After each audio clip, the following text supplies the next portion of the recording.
Clothing for the priests. The craftsmen made beautiful sacred garments of blue, purple, and scarlet cloth, clothing for Aaron to wear while ministering in the holy place, just as the Lord had commanded Moses. Making the ephod. Bezalel made the ephod of finely woven linen and embroidered it with gold and with blue, purple, and scarlet thread. He made gold thread by hammering out thin sheets of gold and cutting it into fine strands. With great skill and care he worked it into the fine linen with the blue, purple, and scarlet thread. The ephod consists of 2 pieces, front and back, joined at the shoulders with 2 shoulder pieces. The decorative sash was made of the same materials, finely woven linen embroidered with gold and with blue, purple, and scarlet thread, just as the Lord had commanded Moses. They mounted the 2 onyx stones in settings of gold filigree. The stones were engraved with the names of the tribes of Israel, just as a seal is engraved. He fastened these stones on the shoulder pieces of the ephod as a reminder that the priest represents the people of Israel.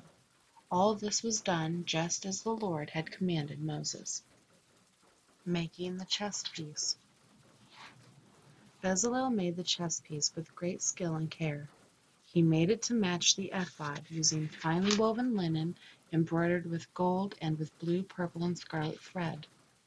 He made the chest piece of a single piece of cloth folded to form a pouch 9 inches square. They mounted 4 rows of gemstones on it. The first row contained a red carnelian, a pale green peridot, and an emerald. The second row contained a turquoise, a blue lapis lazuli, and a white moonstone. The third row contained an orange jacinth, an agate, and a purple amethyst. The fourth row contained a blue-green beryl, an onyx, and a green jasper.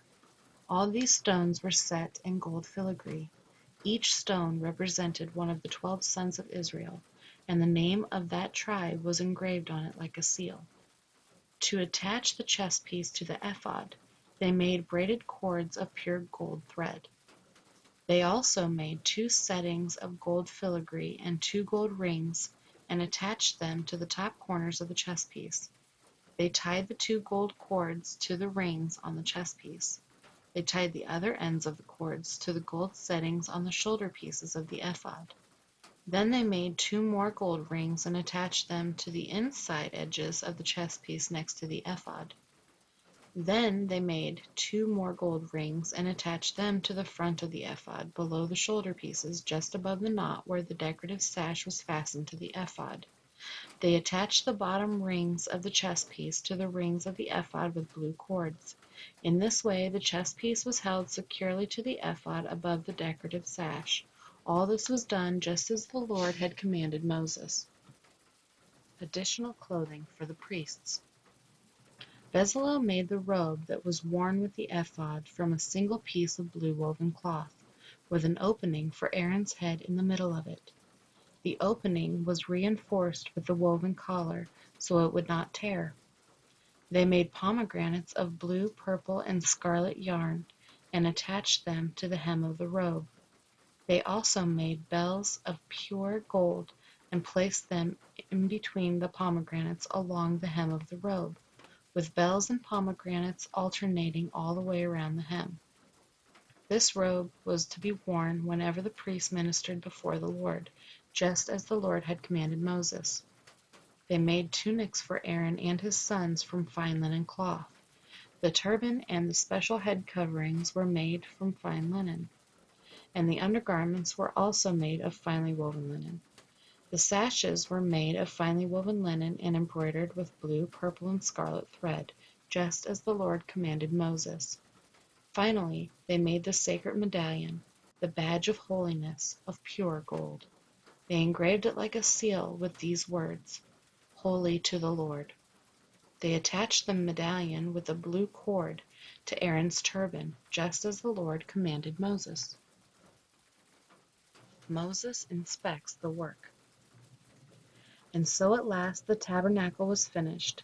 The Israelites had done everything just as the Lord had commanded Moses, And they brought the entire tabernacle to Moses, the sacred tent with all its furnishings, clasps, frames, crossbars, posts, and bases, the tent coverings of tanned ram skins and fine goatskin leather, the inner curtain to shield the ark of the covenant, and its carrying poles, the ark's cover, the place of atonement, the table and all its utensils, the bread of the presence, the pure gold lampstand with its symmetrical lamp cups, all its accessories, and the olive oil for lighting, the gold altar, the anointing oil and fragrant incense, the curtain for the entrance of the sacred tent, the bronze altar, the bronze grating and its carrying poles and utensils, the wash basin with its stand, the curtains for the walls of the courtyard, the posts and their bases, the curtain for the entrance to the courtyard, the ropes and the tent pegs, all the furnishings to be used in worship at the tabernacle, the beautifully stitched garments for the priest to wear while ministering in the holy place, the sacred garments of Aaron the priest, and the garments for his sons to wear as they minister as priests.